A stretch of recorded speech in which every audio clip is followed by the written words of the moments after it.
હળદરના આ અનોખા ઉપાયથી સુખ સમૃદ્ધિ વધશે, ધન વૈભવ ક્યારેય નહીં ખૂટે.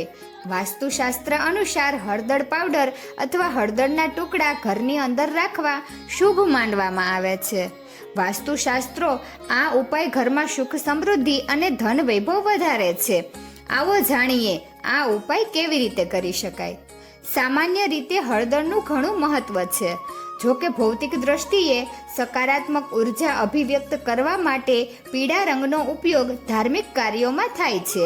પીળો રંગ માત્ર સકારાત્મક ઉર્જાને જ આકર્ષિત નથી કરતો, તે સંપત્તિ અને સમૃદ્ધિને પણ આકર્ષિત કરે છે.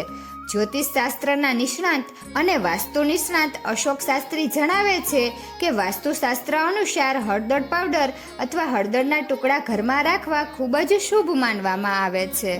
જો કે હળદર પાવડર અથવા હળદરના ટુકડા ઘરમાં ક્યાં રાખવા જોઈએ તે જાણી લેવું ખૂબ જરૂરી છે. વાસ્તુશાસ્ત્ર અનુસાર હળદર શારીરિક અને માનસિક સ્વાસ્થ્ય તેમજ આર્થિક વિકાસમાં સુધારો કરે છે. ઘરના રસોડામાં હળદરનો ઉપયોગ રાખવો ખૂબ જ શુભ માનવામાં આવે છે. જો તમે રસોડામાં હળદરનો પાવડર રાખો છો તો ક્યારેય પૈસાની અછત નથી થતી. સુખ સમૃદ્ધિ જાળવી રાખવા માટે ઘરના મુખ્ય દ્વાર પર હળદર રાખવી ખૂબ જ શુભ માનવામાં આવે છે. આ માટે હળદરને એક નાનકડા બોક્સમાં ભરીને આગળના દરવાજા પાસે રાખવી જોઈએ. ઘરના મંદિર કે પૂજા રૂમમાં હળદર રાખવી વાસ્તુ અનુસાર ખૂબ જ શુભ માનવામાં આવે છે. મંદિર અથવા પૂજા ઘર ઘરની અંદર એક પવિત્ર સ્થળ છે.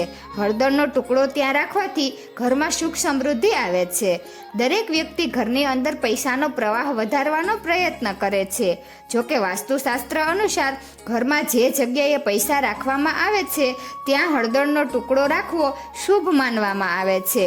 જો કોઈ વ્યક્તિ પોતાના પાકીટમાં હળદરનો ટુકડો રાખે છે તેને કોઈ પણ સમયે પૈસાની અછતનો સામનો કરવો પડશે નહીં.